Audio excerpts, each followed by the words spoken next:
পটুয়াখালী 11 নং আউলিয়াপুর ইউনিয়নের যুবদলের উদ্যোগে বিএনপি চেয়ারপারসন বেগম খালেদা জিয়ার আরোগ্য কামনায় দোয়া মাহফিল অনুষ্ঠিত হয়েছে।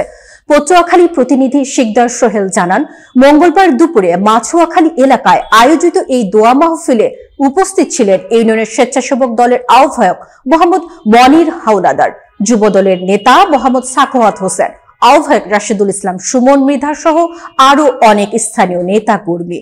অনুষ্ঠানটি যুবদলের সভাপতিত্বে পরিচালিত হয়। নেতাকর্মীরা বলেন, দেশনেত্রী বেগম খালেদা জিয়া গণতন্ত্রের মা এবং আপোষহীন নেত্রী। তিনি দেশের মানুষকে সন্তানের মতো রক্ষা করেছেন। এখন অসুস্থ অবস্থায় তিনি আমাদের দোয়ার প্রাপ্য। তারা দেশবাসীর কাছে বিশেষ দোয়া চেয়ে বলেন, আল্লাহ যেন তাকে দ্রুত সুস্থতা দান করে আমাদের মাঝে ফিরিয়ে দেন। দোয়া মাহফিলে সব শেষে দেশনেত্রী খালেদা জিয়ার সুস্থতা, দেশের শান্তি ও সমৃদ্ধি কামনা করে মোনাজাত অনুষ্ঠিত হয়।